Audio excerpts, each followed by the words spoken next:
वापिस हो गए।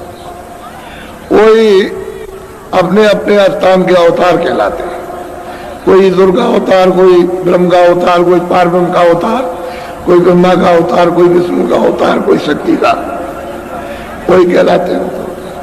तो अपने अपने समय में जिसने जिसको प्राप्त किया था वो ठीक था, लेकिन अब तो कुछ हो नहीं सकता, क्योंकि उनको तो आपने देखा नहीं कि राम कैसे थे, कृष्ण कैसे थे। उस समय ठीक था, और वो जो नाम थे वो अपने वक्त में ठीक थे, लेकिन अब उनसे कुछ नहीं होगा। क्यों नहीं होगा? कि अब कोई कमाई वाला होना चाहिए जो नाम जिसने सिद्ध किया हो। जो नाम सिद्ध करेगा उसी नाम का जीवात्माओं को लाभ होगा, जो नाम सिद्ध नहीं करेगा उससे कोई लाभ नहीं। चाहे वो सतयुग का नाम हो, चाहे त्रेता का नाम, चाहे द्वापर का नाम, चाहे कलयुग का, सिद्ध किया हुआ नाम लाभ करता है बगैर सिद्ध के। तो हम लोग पढ़ते रहते हैं, सिद्धि तो करते नहीं। अब महापुरुष कहते हैं कि भाई इसका भेद नाम का हम आपको समझाते हैं। कहते हैं भाई भेद क्या है नाम का? नाम किसको कहते हैं? राम राम राम राम, कृष्ण कृष्ण कृष्ण, खुदा खुदा खुदा खुदा, घाट घाट घाट, कोई भी चिल्लाते रहो, देवी देवी देवी, कुछ भी चिल्लाओ, लेकिन नाम क्या चीज है उसको महापुरुषों ने बिल्कुल साफ साफ कर दिया। असल में चीज यह है कि आप उनको बुरा क्यों कहते हो? अपने वक्त में ठीक है, अब काम नहीं होगा उनसे, इसलिए वो अनेकों नाम का है।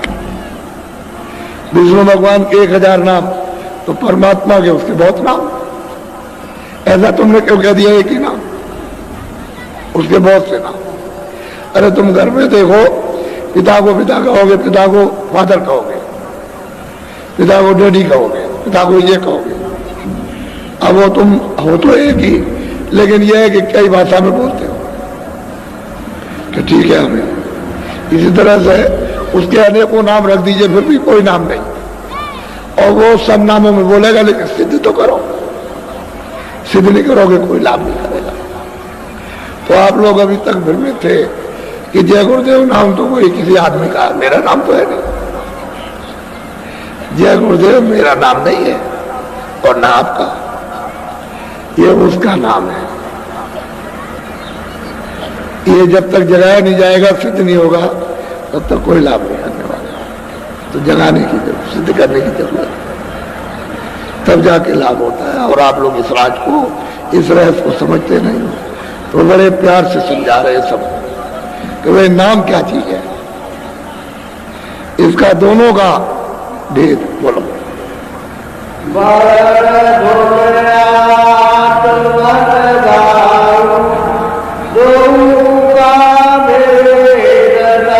अब वो कहते हैं कि वर्णात्मक नाम, वर्णात्मक उसको कहते हैं जो जिह्वा से बोला जाए। कोई नाम हो, जो भी शब्द आप जिह्वा से बोलोगे वर्णात्मक है।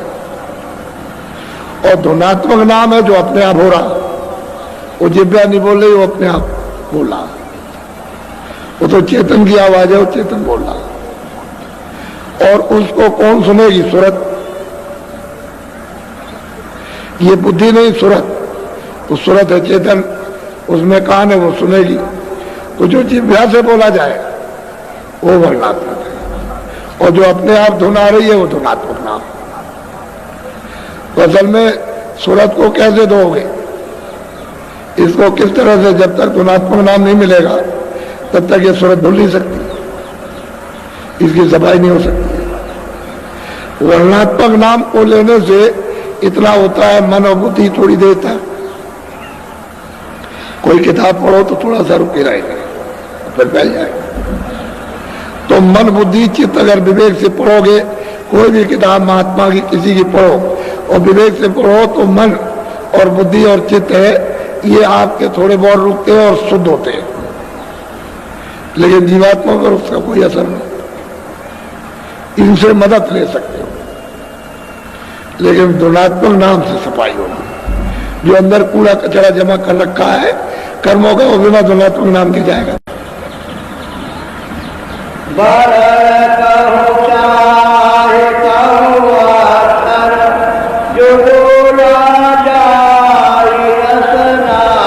कहते हैं कि चाहे कोई अक्षर हो, चाहे कोई वर्णमाला हो, चाहे कोई नाम हो, जो जिव्या से रचना से, जो रचना कहते हैं जिव्या, उससे जो बोला जाए वो वर्णात्मक, वो वर्णात्मक। तो असल में बात यह है, तभी तो कहा महात्माओं ने, कर में तो माला फिरे। ऐसे ऐसे बैठे हुए देख रहे हो, कर में माला फिरे, जी फिरे मुखमाए, मनवा तो 14 फिरे। यह तो सुमरना है। ये जो आप वर्णात्मक नाम ले रहे हो, जिव्या से रचना से, कोई भी नाम आप लेते हो, इस तरह से लेते हो, ये कर कहते हैं ये उंगलियां काम करने वाली, इनमें माला घूमती रहती है। और मतलब यह है कि नाम जिव्या से लेते रहते हो और मनुआ चारों तरफ घूमता रहता है। ये वर्णात्मक, उससे क्या असर होगा? कुछ नहीं होता। माला भी घूम रही, गाली भी दे ली, माला भी घूम रही, बात भी कर ली, राम राम भी कर लिया और ये भी नाम ले लिया, वो भी। ये सुमरन नहीं, ये अपने आप को धोखा देना और समय खराब करना, ये सुमरन है। जो आप सोच रहे हो कि इससे हमारी सफाई हो जाएगी, इससे सफाई नहीं। बोलो।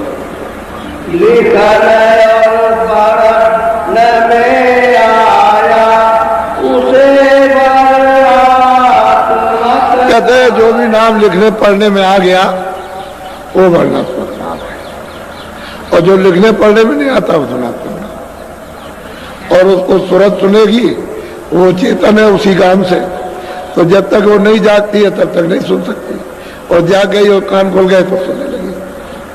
वो धुनात्मक नाम है, और ये जो लिखने पढ़ने में आ गया वो वर्णात्मक है। अब आप इसको पढ़ते रहो।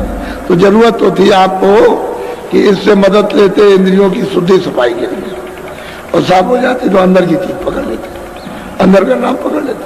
क्योंकि वो तो आवाज दे ही रहा, वो तो नाम जगा हुआ और सो कब रहा, वो तो चेतन, वो तो बोल रहा, वो तो सब जीवात्माओं को घाट पर बुला रहा, लेकिन आवाज घाट में आएगी।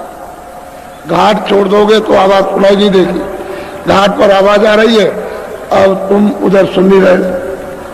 जैसे कोई आवाज होती रहे, तुम लगे हुए हो, मशगूल हो, तद्रूप हो किसी काम में, किसी बात में, और आवाज आ रही है, और उन्होंने कहा देखो इधर से आवाज आ रही, तो जब आपने बंद किया, ध्यान हटा, तब आपको सुनाई दिया कि आवाज तो आ रही। इसी तरह से जब महात्मा वेदी मिल जाए, कहते अरे भाई इधर से जरा चल जाओ, रुको, इधर से जरा उधर ध्यान देके सुनो, देखो ऊपर से बुला रहा, तो जब आप सुनोगे तो सुनाई देगा। तो ये लिखने पढ़ने में आया वर्णात्मक नाम। तो बहुत तरह के नाम आए, एक दो नाम, किसी ने कुछ कहा, किसी ने कुछ कहा, किसी ने सतयुग का नाम, किसी ने त्रेता का नाम, किसी ने द्वापर का, कलयुग लगा हुआ। तो लिखने पढ़ने में वो धुनात्मक नाम नहीं है, वर्णात्मक है, धुनात्मक है। बोलो।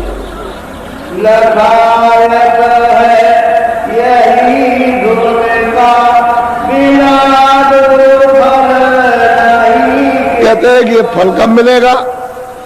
जो आपको जिव्या से, यानी आपको बताया गया कि ये नाम है, तो मतलब है कि ये उसको लखाएगा, लेकिन कब लखाएगा? जब इसका भेदी धुन का मिल जाएगा गुरु। बिना गुरु के नहीं लखेगा। ये नाम बगैर गुरु के उसको नहीं पा सकते हो, वो गुरु मिलना चाहिए जो ऐसे वर्णात्मक नाम से मन बुद्धि चित्त को साफ कर दे, और फिर उसके बाद अंदर धसा दे और उससे मिला दे, तो उससे उसको दिखा दे क्योंकि ये नाम है वर्णात्मक, ये तो नात्मक नाम है।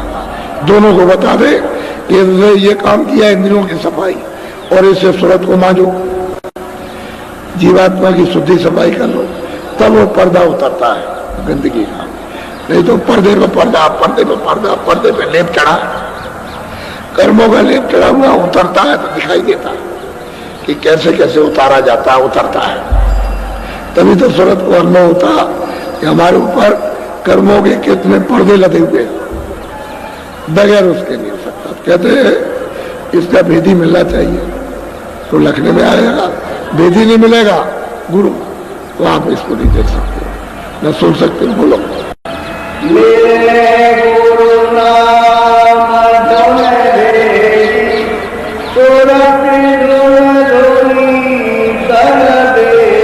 कहते हैं अगर नाम का भेदी उस धुन को प्राप्त करने वाला, धुन को पकड़ के चढ़ के आने जाने वाला मिल जाए तो सूरत को सफाई कर सकता है। उसमें तो पावर है, उसके पास सब शक्ति है, हर तरह की शक्ति है, उसके पास सब कुछ है, लेकिन मिलना चाहिए। वो नहीं मिलेगा तो काम नहीं। वो धुन का जो धुनात्मक धुन है उसका जब तक विधि नहीं मिलेगा, वो जो धुनात्मक रूप हो गया तब तक ये सफाई नहीं हो सकती। तो ये सूरत क्या रहेगी? स्तुति रहेगी, जगेगी। इसलिए घाट पर ये सूरत बैठी हुई है, अंतर घाट पर हाजिरी दो तो काम बनने लगे। और घाट छोड़ दिया, अब नीचे इंद्रियों के घाट पर बैठ गए। सूरत का घाट तो अंदर है, दोनों आंखों के सामने, उसी घाट पर हाजिरी दो, ठोको। ऐसे जब ऐसे ठोकोगे सूरत से, यानी कानों से और आंख से, तो आवाज देगा, और आंख से ठोकोगे तो आंख खुलेगी, दिखाई देगा। और जब तक दरवाजे पर नहीं पीटोगे तो दरवाजा खुलेगा नहीं। तो आप बार बार पीटते रहते हैं इंद्रियों के घाट पर। कोई इंद्रियों के घाट पर है, धुन तो इंद्रियों के घाट पर आ नहीं रही, धुन तो सूरत के घाट पर आ रही, जहां सूरत बैठी हुई है उस घाट पर धुन आ रही, तो वो आपका छूट गया। अब बिना भेदी के, बिना जानकार के ये नहीं हो सकता। वही सूरत को जोड़ेगा नाम के साथ, उस धुन के साथ, जो धुनात्मक धुन है उसके साथ जोड़ देगा। उसमें चेतनता है और शक्ति और आकर्षण है, तो इस तरह से खींचता है। तो इसी यानी मनुष्य शरीर से जीवात्मा को निकाल के बाहर कर देगा। बाहर हो जाती है शरीर, जैसे मौत के वक्त में शरीर से जीवात्मा बाहर निकल जाती है, ऐसे ही साधन के वक्त में बाहर निकल जाती है। इसको छोड़ देती है ढांचे को और ऊपर चली जाती है, और वहां घूम घाम कर सब कुछ देखकर, सब कुछ अनुभव करके फिर वापस आ जाएगी। लेकिन शरीर को कोई छेड़ नहीं सकता, उस शरीर की पूरी रखवाली रहती है, उसको कोई छू नहीं सकता। बोलो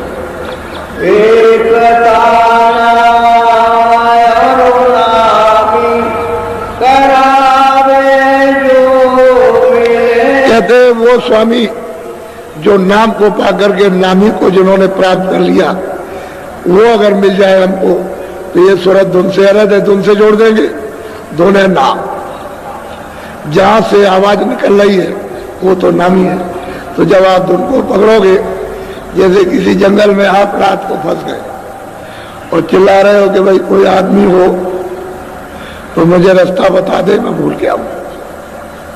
तो किसी ने आपकी आवाज को सुना कि जंगल में कोई रास्ता ढूंढ रहा है और चिल्ला चिल्ला के पूछ रहा है, तो उसने कहा देखो भाई अंधेरे में तो मैं आऊंगा नहीं, मैं अपनी जगह से बोल रहा हूं कि मेरी जिधर से आवाज आ रही है उस आवाज को सुनो, धीरे धीरे उधर को आओ, मेरी आवाज को पकड़ के चले आओ। तो जिधर से आवाज आ रही उसको सुन रहा, वो धीरे धीरे उधर चल रहा, धीरे धीरे उधर चल रहा, आवाज को पकड़े हुए चला रहा। जिसमें से आवाज निकली थी उसके सामने पहुंच गया तो उसका साक्षात्कार हो गया। ये आवाज ये दे रहा था, इसने बुलाया था कि मेरी आवाज को तुम पकड़ लो, चले आओ, तो तुम जंगल से निकल आओगे, रास्ता मिल जाएगा। वो चला रहा, जब पास पहुंच गया तो रास्ता मिल गया। ऐसे वो नाम आवाज दे रहा है जीवात्माओं को, सबको दे रहा, लेकिन भेदी मिलेगा तभी वो नाम प्रकट होगा। भेदी नहीं मिलेगा तो नाम प्रकट नहीं होगा, तो आप उसको पकड़ नहीं सकते। आवाज दे रहा तो नाम है सब जो आवाज आ रही है, और जिसमें से निकल रहा वो नाम ही है। तो जब आप पकड़ के जाओगे और उस मंजिल पर पहुंचे तो जो भी उस मंजिल पर बैठा हुआ स्थान पर उसका साक्षात्कार हो जाए, वो है नाम।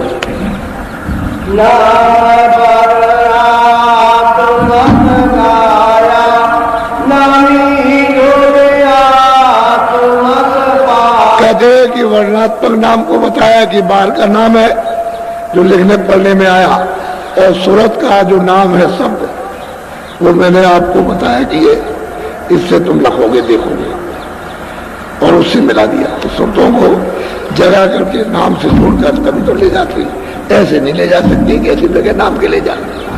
वो तो नाम के सहारे आई, नाम के सहारे जाएंगे। खुद भी नाम के सहारे आते हो, खुद जाते, वो भी नाम को पकड़े हुए नाम में से आए और नामी से ले जाते घसीट कर।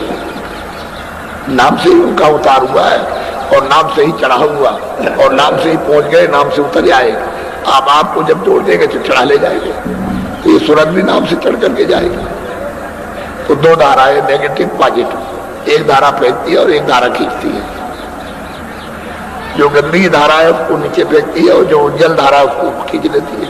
तो नाम क्या है? उज्जवल है, उसका भेद महापुरुष जानते हैं और कोई नहीं जानता है। वैसे आवाजें तो बहुत है, बहुत तरह की बाणियां हैं, तरह तरह की बाणियां, देव बाणी, आकाश बाणी, ब्रह्म बाणी, भांत भांत की बाजे बज रहे, कीर्तन हो रहे, सब कुछ है, गाने गुने हो रहे, तरह तरह के हो रहे, अद्भुत, जो लिखने पढ़ने में नहीं आ सकते।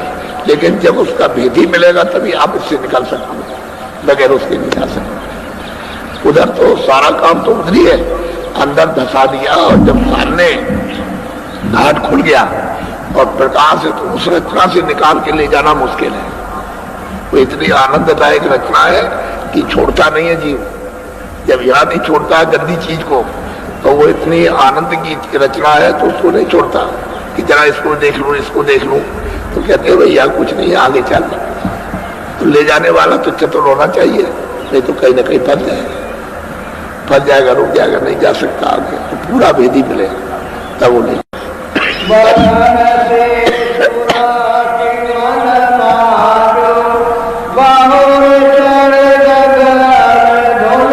कहता है कि वर्णात्मक नाम को लो, लेकिन महात्मा के द्वारा, जगे हुए पुरुषों के द्वारा वर्णात्मक नाम को लीजिए, उसको साफ कीजिए मन बुद्धि चित्त को, और फिर जो भेद बता दे उस सूरत से उसको साफ करो, नाम के साथ जोड़ करके उसकी सफाई करो। तो तुम मेहनत करो, कुछ वो करेंगे, ऊपर से दया रही, ऊपर से वो कृपा कर रहा। जब वो महापुरुष मिल जाते हैं तो दया सीधे आने लगती, नहीं मिलते हैं तो पता नहीं चलता कि दया किसका नाम, तो नहीं जगेगी। तो उस नाम से तो जीवात्मा की सफाई होती है और फिर जोड़ देते हैं उसके साथ। जैसे ही, क्योंकि ये सूरत उस शब्द ही का एक जर्रा है, ये उसमें मिलना चाहती है लेकिन उसको मिलता नहीं है, इसलिए वो भटक रही चारों तरफ। जब उसको धार मिल गई अपनी तो फिर छोड़ती नहीं, फिर तो उसमें ताकत आ गई, शक्ति आ गई, उसके अंदर ज्ञान आ गया, फिर वो फंस नहीं सकती, इससे निकल जाएगी। तो शब्द की धार को पकड़ के जब उस ताकत पा जाती है तो मन बुद्धि चित्त फिर कुछ नहीं कर सकती है, फिर ये फीके हो जाते हैं, क्योंकि इसमें तो कोई रस है नहीं। जब आनंद उसको मिला तो ये सब रस फीके हो गए। मन इधर क्या तो करें, मन तो ऊपर से आया हुआ, वहां से उसको जब आनंद मिला तो चुप हो गया, कुछ नहीं बस। तब जाकर के सूरत सत्य के साथ जुड़ती है और फिर चढ़ती है, तब जलवा देखती है, तब दृश्य देखती है, क्योंकि वो तो अद्भुत अद्भुत रचना ऊपर। बोलो